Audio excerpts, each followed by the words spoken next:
are going to discuss a topic known as Universal Service Obligation Fund Scheme. So as we are taking up with the prelims series, even we are also going to discuss important funds, important schemes, and what are the schemes which could be helpful in electrification, globalization. This kind of topics will be chosen every day and discussion will be taking place on that. So when we have to talk today's topic, that is Universal Service Obligation Fund Scheme. When you see the word fund, many funds are in use. Especially when we talk about funds, we have a track record that in prelims also, in the previous year questions, many funds, Amazon funds, Bonbon Wallet, Bonbon Challenge funds, many funds are asked in the prelims also. So any funds in the news could be a essential and important topic for prelims 2021. So keeping in mind of everything, having an example, and this could be related to our GS2, GS3, economy, welfare schemes, government policies and interventions, and many topics. So we will see what is Universal Obligation Scheme and how we can relate to PM Vani scheme. PM Vani scheme. What is PM Vani and how both have an interlinkage with them. So we'll discuss in detail about everything. So this was in news because the cabinet approved Universal Service Obligation Fund Scheme for providing mobile coverage in Arunachal Pradesh and 2 districts of Assam. Concentrated on northern eastern states.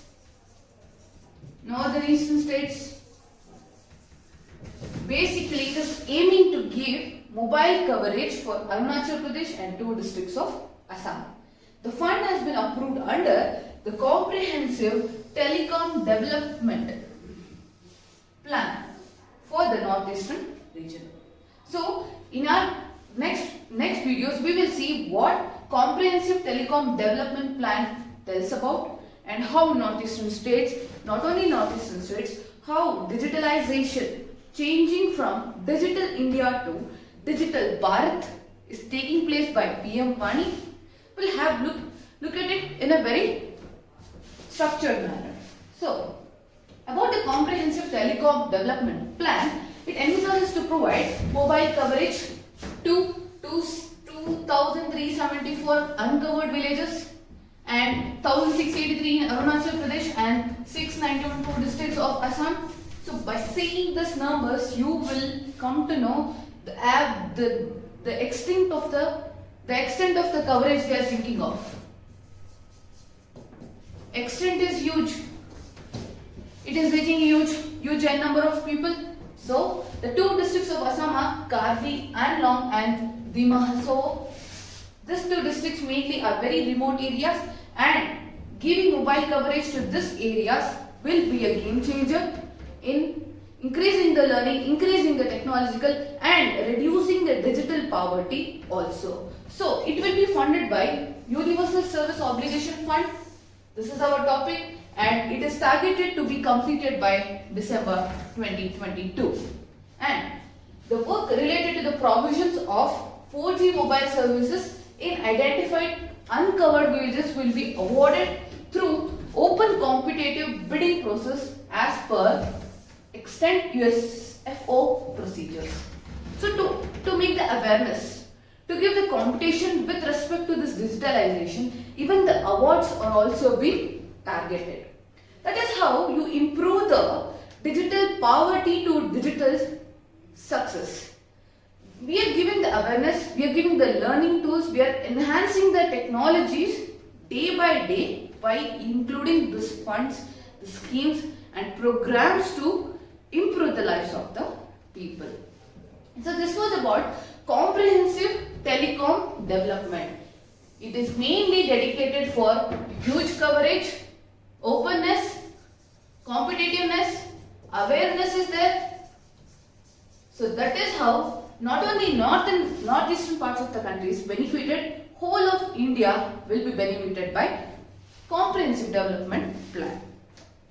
Next, what is the significance? It will enhance digital connectivity, that is for sure. Digital connectivity is increased, and in the remote, difficult, uncovered area of Arunachal Pradesh. Actually, Arunachal Pradesh is a place where the forest cover increases, forest cover is more, and reaching to that places is very difficult. So, we will enhance the digital connectivity there also, and it will prove beneficial for facilitating learning, dissemination of information and knowledge, skill upgradation, disaster management, e-governance initiatives, establishment of enterprises and e-commerce facilities, etc. in this region. Whenever something connectivity, networking is increased, the main developments happens is about these things. Technological development mainly works for learning, dissemination of information from one person to another person. If a person sitting in Arunachal Pradesh is making videos, is creating some data on the internet, it should reach a person who is staying in Kanyakumari also.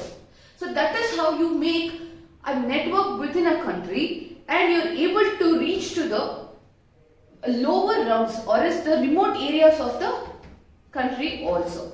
That is how USFO, Universal Service Obligation Funds and schemes like that come into play.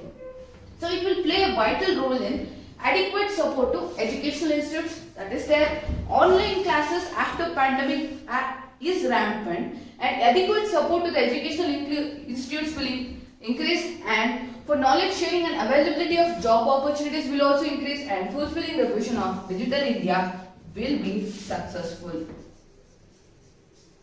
So when you provide services like this, funds like this, overall holistic development from a smaller areas to larger areas will increase gradually. Then it will also promote domestic manufacturing and fulfill the objectives of Atmanirbhar Bharat. So just by seeing your USFO as a fund, it is increasing the digital connectivity, the skill development, and it will also promote domestic manufacturing, and it will help us to work more on Atmanirbhar Bharat. So this was about the significance of USFO. We'll see about Universal Service Obligation Funds. What are the objectives given by it? So it is a non-lapsable fund and has statutory under Indian Telegraph Amendment Act 2003. It was constituted in 2002 under the Department of Telecommunication. So basically deals with the mobile coverage and telecommunications sector, and the objective are like economic objective, social objective, political objective. This is how you can structure your mains answer also. Mains answers could be structured in this format. When you are giving about the economic aspects, network extension and stimulate uptake of ICT services. ICT services are increased. Just in case, ICT services are increased. And social, mainstreaming the underserved and unserved areas groups by bridging the access gap. Social is that you're reaching even the interior isolated tribals also. So by doing all these things, you are reaching the unserved areas in the places. And political, what is the political objective of this is? It enables citizens exercise their political rights in an informed way. And sustain also. They can sustain with this rights and know the knowledge from one place to another place. Then, what is the constitutional development regarding it? It is that equitable distribution of fruits of telecommunication, digital revolution, and fair allocation of national resources pooled as USO levy via targeted subsidies. So when you receive some subsidies, when you receive some targets, deals with regarding to USO, you will have equitable distribution. So this is our main thing. equitable distribution, the fruits of digital revolution, everyone will be enjoying it. Not even a single person is left behind by using the services. Then, it is being utilized for the implementation of BharatNet flagship program. What is this BharatNet project? BharatNet project, it aims to connect all the 250,000 gram panchayats in the country. You are going to the third tier. You are going to the third tier of government, gram panchayat. You are increasing the demographic balance also. So, in the country for providing broadband connectivity in the gram panchayat. It is being implemented by the Department of Telecommunication under the Ministry of Communication.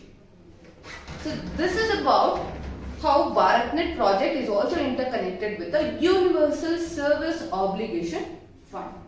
Next, we will see how a scheme could be integrated with all the things. USOF is related to Digital India,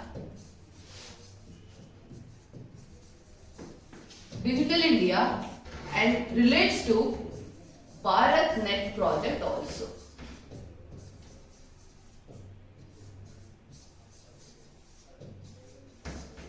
So, this is how you make a flow. This is how you make a flow of, we can just call it as a flow chart of having such introductions. When we have to see Digital India,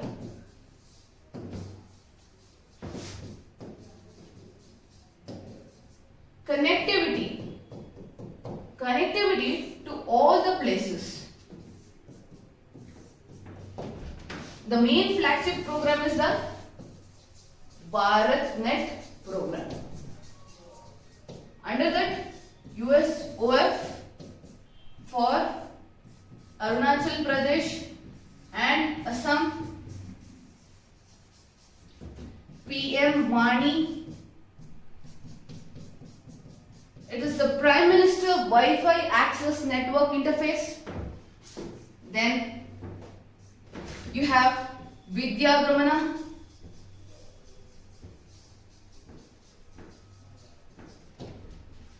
These are the digitization, even UPI or Umang. These are the fruits of digitization which we are talking about. So thus we have a overall picture how BharatNet program and how telecommunication sector could reach even the at most remote places of the country, and how digital literacy should be increased. We are mainly serving to increase the digital literacy. PM Wani is a very important and a successful program with respect to public Wi-Fi access network. So this was about